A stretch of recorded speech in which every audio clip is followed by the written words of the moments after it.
all came from area farms. The large crib apparently also used to store threshed grain, the V-shaped crib representative of a style throughout New England. The red crib from Sutton's Todd Farm. So there's 3 cribs on the property. Reminds me of one that was behind the barn when I grew up as a girl in Hudson, New Hampshire. We had a corn crib.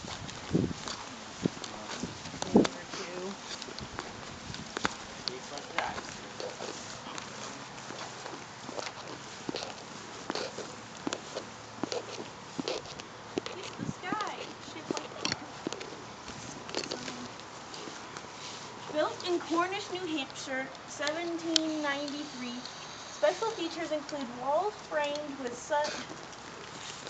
studding so the board is horizontal. Walls also double boarded with airspace between. Unusual curved braces strengthen right-hand door.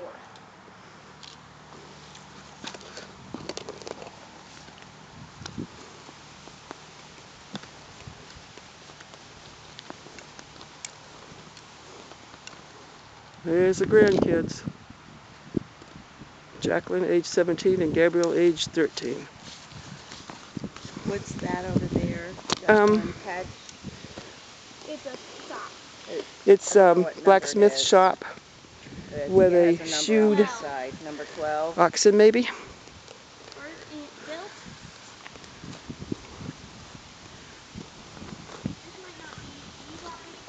I'll read the blacksmith shop.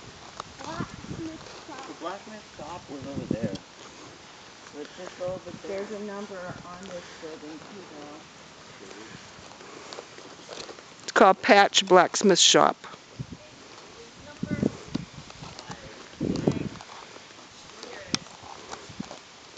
Started lighting the section house for Boston and Maine Railroad. Moved to the North Platform in Hopkinton and then to the museum in 1982. Features an ox swing to control animals during shoeing.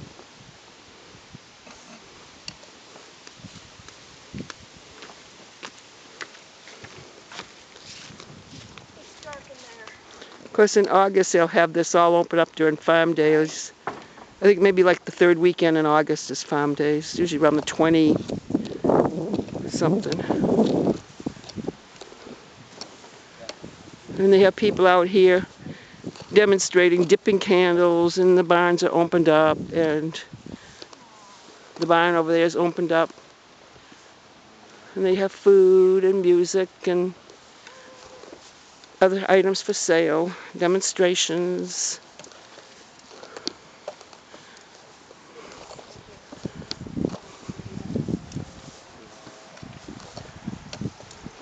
Ezekiel's little barn, that one. Ezekiel barn, number 9. This one's a corn crib, number 6. I think this is the barn here, Suzanne. Barn right here, that's right.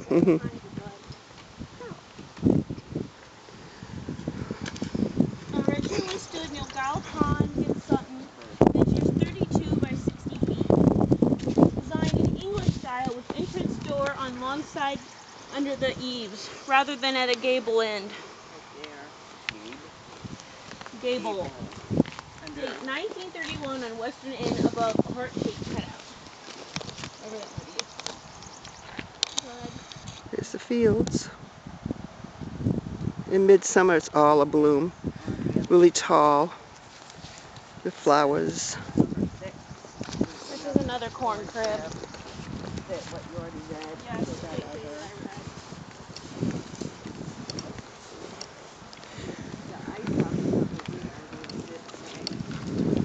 Yeah, the ice house is the one near the tree line, I believe, over there. Right there. Waters Ice House. Blocks of ice cut from Keyser Lake during ice day in January are packed in sawdust and stored inside until August, when they are removed to make ice cream during farm days. Moved from the corner of Harvey Road and Kaiser Street, site of former Sutton summer hotels. Where are you going? Another corn crib. Going in the corn crib, Gabe. Farming. Sheep boom. It's like a baby. Pretty daisies. Flowers. And the Pillsbury barn is over there. Harvey Homestead, North Sutton, New Hampshire. There's my daughter Suzanne and my grandson Gabriel. And my granddaughter Jackelyn. Actually, my 5th great grandmother and grandfather lived in Nottingham, New Hampshire. They originated from Amesbury, Mass. And Susanna George married Jonathan Harvey. They lived in Nottingham. He died when he was only 39, and she lived on to be 90. And they both died in Nottingham, New Hampshire, and evidently are buried there somewhere. And we are staying at Pawtuckaway State Park, which is there, and we just came up here to Harvey Homestead for the day. One of their sons, Matthew Harvey, came out here to North Sutton, New Hampshire, and bought this property and farmed it until his death in 1799. My 4th great grandmother, Mariam Harvey, came. She married Benjamin Critchett, and they came to live on the property or near the property. And she and Matthew, I understand, were very close, brother and sister. And after his death in 1799, Benjamin and Mariam moved to the Finger Lakes region of New York, and then to Granville, Ohio was the last, and that was 1810-ish, and then they both died 1820s and probably buried in the old cemetery in Granville, Ohio. So that's a little rundown on my ancestry in connection with Harvey Homestead. I just fell in love with this place when I first learned of it 5 or 6 years ago. Very, very, very pretty grounds.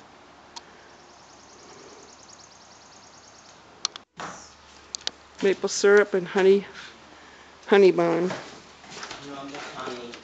Just honey. A good smoker keeps bees in manageable condition and is very worthwhile investment. You will like the many features listed above that make root smokers the best you can buy. Here's some like a Sears catalog or something. things on. Clipping out of Kind of hard to take pictures through this glass case. Transferring bees to modern hives. The Bee Hunter was a gift from Greg Sanderson to Musterfield Farm. bee flew in here. That's like a small hive, maybe? What's Queen it and say? drone trap. Mom. Oh, queen and drone trap. Placing it in the entrance, it will keep the queen from leaving the hive and preventing swarming. Place in front of hive at the start of the honey flow. Also used to trap drones in the upper compartment. Cool. This is a sap maple syrup boiling Yeah, sap right here. boiling. In here too, old-fashioned sap boiling. Primitive sap boiling. Which was probably with the Indians or when the very first settlers came. I'm sure the natives probably showed them how to make maple syrup from the sap.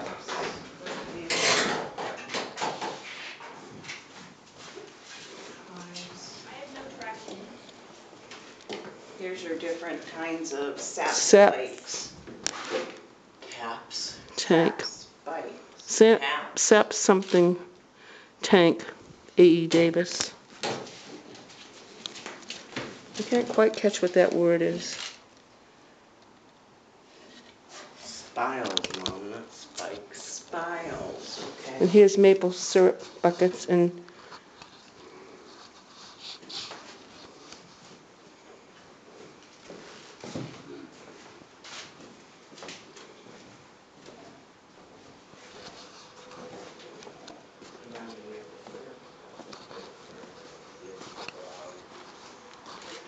the woods around Musterfield Farm behind the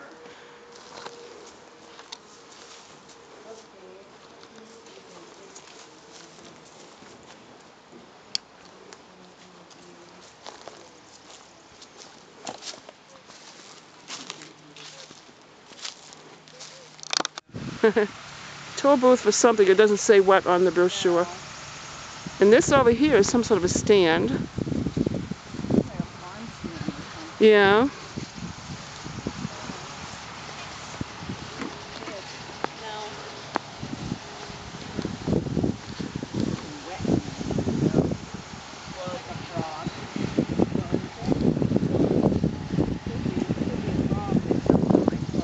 And they're still busy working in the hayfield.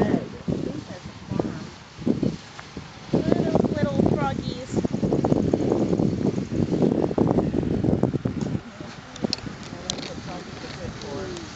Down that way, past that tree somewhere, I was told by the farm manager, is where they assumed Benjamin Critchett's home or whatever while they were on this property or close to it.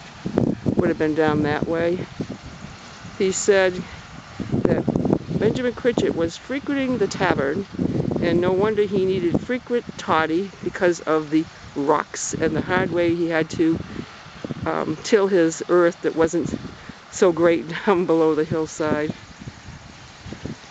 But this is just such a beautiful place. Home of my ancestors, Mariam Harvey's brother, my great-grandmother, who married Benjamin Critchett, who was 1777 enlisted in the Revolutionary War, Continental Army, and kept re-enlisting in spite of the things he did and the treatment he got. Kept re-enlisting until the end. I think it was 1783 maybe. Anyway, it's just a beautiful day here at Harvey Homestead, Westerfield Farm.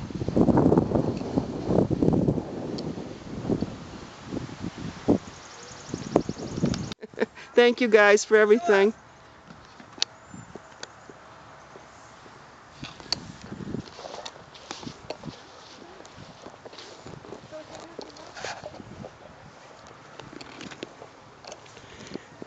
There's some cows down there.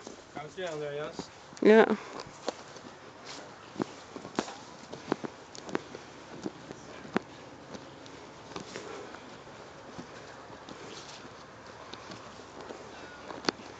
There's the Harvey Homestead cows.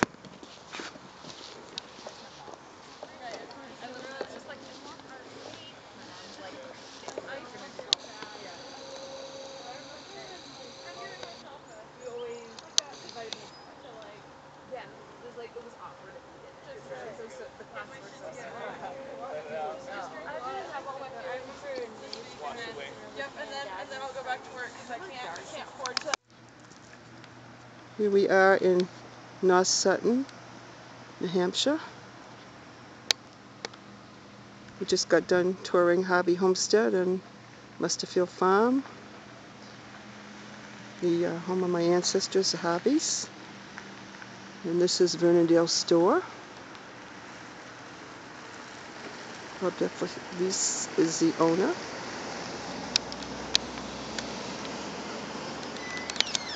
Here comes Gabriel outside as I'm going back inside.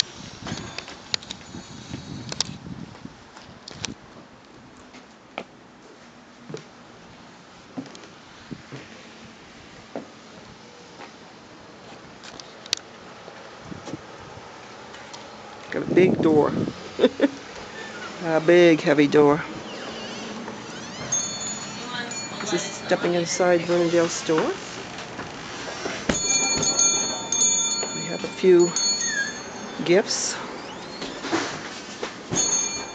T-shirts. A few health and beauty. Other items.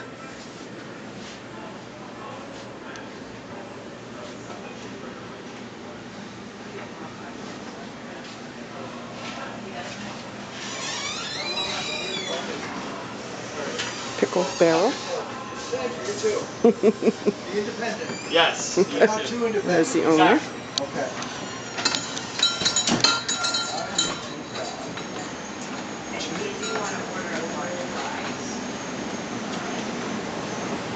And the kids are trying to decide what they want. I'm getting tacos Tuesday. Taco Supreme. Yes. So what'd you order? Cheeseburgers. Cheeseburgers, basically. Burgers. And fried. Fried. You want to move around the store a little bit? And then while you're there, Suzanne, you have to go to the bathroom. Neat.